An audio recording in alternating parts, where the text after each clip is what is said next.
That looked like a coal tit. Oh. Sparrowhawk just landed about 10 metres away from me. That's what panicked all the bird, but the bird making that strange noise before was a coal tit in my yew tree.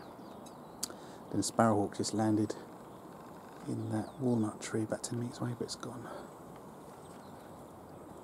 Can't see it anymore. Just going to have a quick look to see if I can see where it's gone.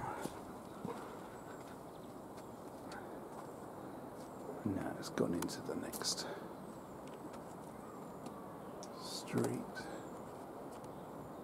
Anyway, that was a coal tit singing in my yew tree, and then sparrowhawk. Don't know if I got the sparrowhawk on video.